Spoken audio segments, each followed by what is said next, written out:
नमस्कार दोस्तों, स्वागत है आपका गुरुजी एजुकेशन यूट्यूब चैनल में। मैं आपका दोस्त, टीचर और मेंटर प्रभाकर सांडिल्य एक बार फिर से करंट अफेयर के सेशन को लेकर के उपस्थित हूँ। कल संडे था तो कल मतलब कि छुट्टी रही, लेकिन कल का और आज का दोनों का करंट अफेयर साथ में ही सम्मिलित करते हुए हम लोग कंटिन्यू कर रहे हैं। इसमें 23 मार्च और 24 मार्च दोनों का ही करंट अफेयर है सम्मिलित। जो सबसे पहली करंट अफेयर है वो है सुप्रीम कोर्ट में एक न्यायाधीश की नियुक्ति हुई है, जस्टिस जय माल्या बागची। अब इस जस्टिस की जो नियुक्ति हुई है तो इसके कारण हमें क्वेश्चन इनका नाम से नहीं पूछा जा सकता है, जबकि सुप्रीम कोर्ट में किस प्रकार से जजों की नियुक्ति होती है इस पर, इससे संबंधित आर्टिकल या इससे संबंधित जो संविधान संशोधन हो चुके हैं इसके बारे में हमें पूछा जा सकता है। तो उस पर हम लोग कुछ गौर करेंगे कि मतलब कि सुप्रीम कोर्ट में जजों की नियुक्ति जो होती है वो कॉलेजियम सिस्टम के आधार पे होती है, यानी कि 5 जजों की एक कमेटी होती है। 5 जजों की जो कमेटी होती है उसमें सुप्रीम कोर्ट का एक मुख्य न्यायाधीश और उसके अलावा 4 जो अपर मतलब कि उच्च जो सीनियर न्यायाधीश होते हैं, सीनियर जज होते हैं, वो उस 5 जजों की कमेटी के द्वारा क्या होती है कि जजों की नियुक्ति होती है, नए जजों की नियुक्ति होती है।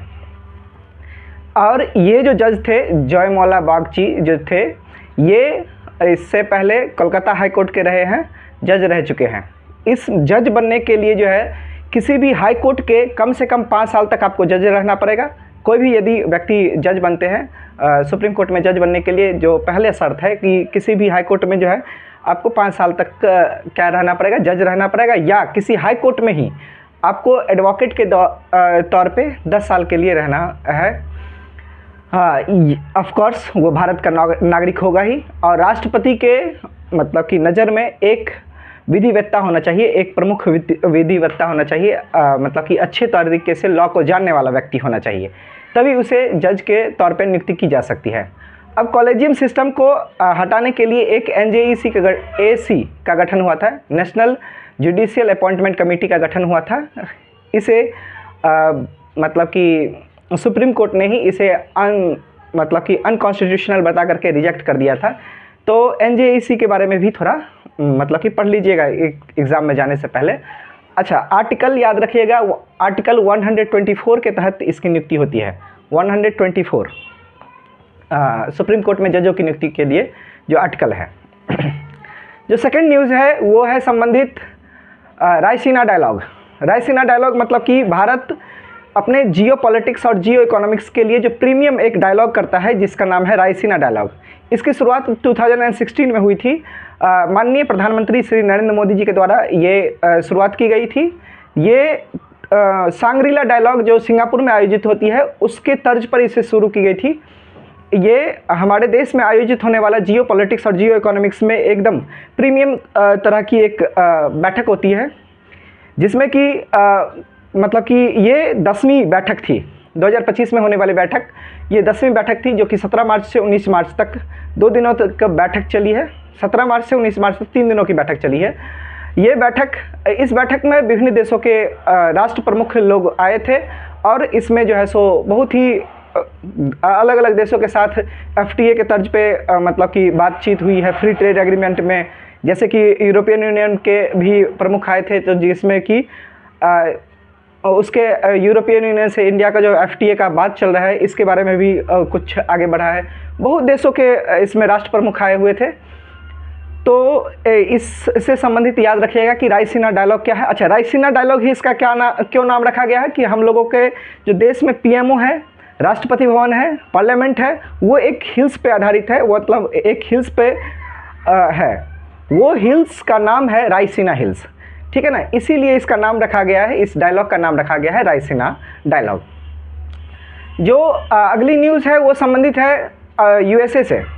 USA से ये संबंधित है कि USA ने 6th जनरेशन फाइटर जेट का अनावरण किया। 6th जनरेशन फाइटर जेट का नाम है उसका F-47, हाँ, AK-47 नहीं, F-47, ठीक है। F-47 जो है सिक्स्थ जनरेशन फाइटर जेट है, तो क्या ये सवाल उठता है कि क्या भारत में सिक्स्थ जनरेशन या फिफ्थ जनरेशन फाइटर जेट है? नहीं, भारत में फिफ्थ जनरेशन फाइटर जेट को खरीदने के लिए प्रोग्राम चल रही थी इससे पहले कि यूएसए से खरीदा जाए या फिर रसिया से खरीदा जाए।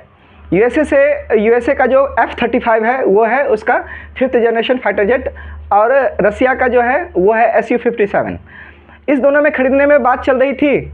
इससे पहले हम लोगों के देश में 2022 से ही प्रोग्राम चल रहा है AMCA प्रोग्राम, जिसके तहत कि हम लोग फाइटर जेट जो है सो जिससे भी खरीदेंगे तो वो मतलब कि पूरा का पूरा खरीदेंगे नहीं, वो 80 to 90% जो है इंडिजिनस हमारे देश में आकर के बनाएगा, उसके बाद हम लोग परचेज करेंगे। तो ये प्रोग्राम पर बात चल ही रही है, जो कि मतलब कि यूएसए के द्वारा रिजेक्ट होता है।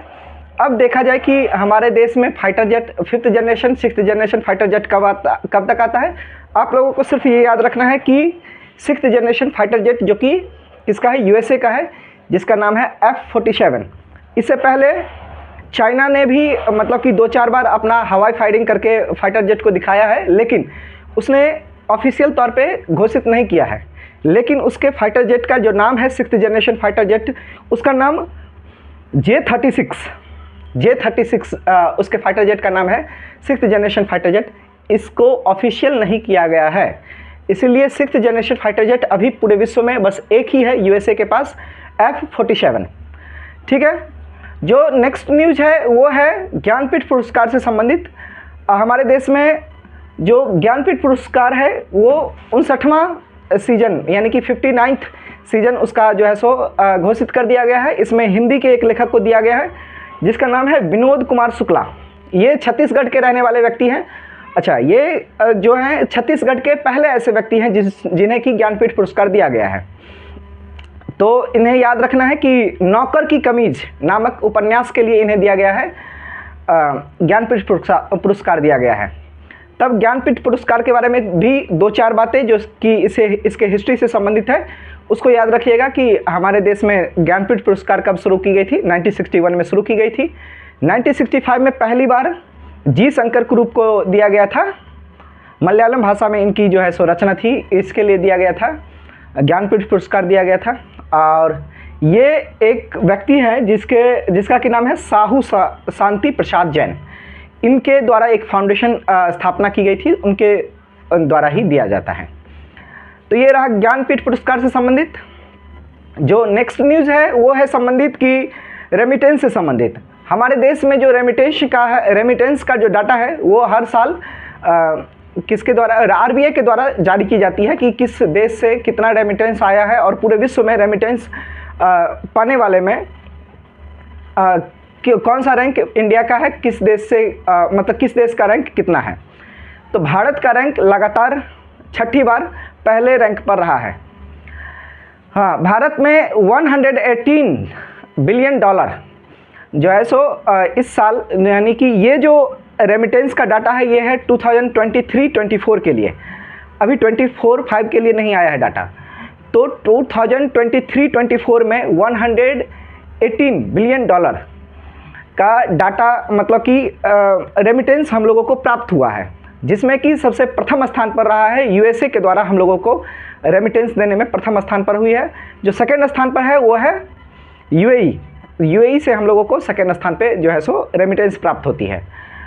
तो ये डाटा बस इतना ही याद रखना है कि रेमिटेंस प्राप्ति करने में मतलब कि वैसे हर साल ही ऐसा ट्रेंड रहा है कि हर साल ही लगातार मतलब कि भारत रहता है प्रथम स्थान पे, चाइना रहता है सेकेंड स्थान पे। तो इसकी लगातार जो है सो ये ट्रेंड ही रहा है। 118 बिलियन डॉलर यदि यूएसए मतलब कि इंडिया का है तो चाइना इससे बहुत पीछे यानी कि 60 बिलियन डॉलर पे रहता है चाइना, जो कि बहुत पीछे है। तो यानी कि रेमिटेंस के मामले में एकाधिकार रहता है। ये एक सोचने वाली बात भी है कि हमारे देश से क्यों जो है सो दूसरे देश में जाकर के नौकरी करना पड़ता है। फिर भी हम लोगों को ये चीज़ याद रखना है कि रेमिटेंस के मामले में पूरे विश्व में प्रथम स्थान पर है इंडिया।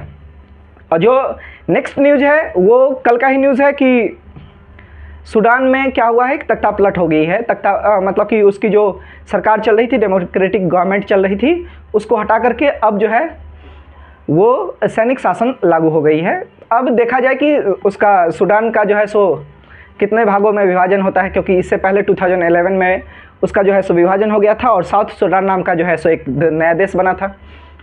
यूएनओ में मतलब कि रहने वाली, प्राप्त करने वाली सबसे लास्ट देश भी साउथ सूडान है, जो कि 2011 में ही प्राप्त की थी। 193rd कंट्री हुई थी।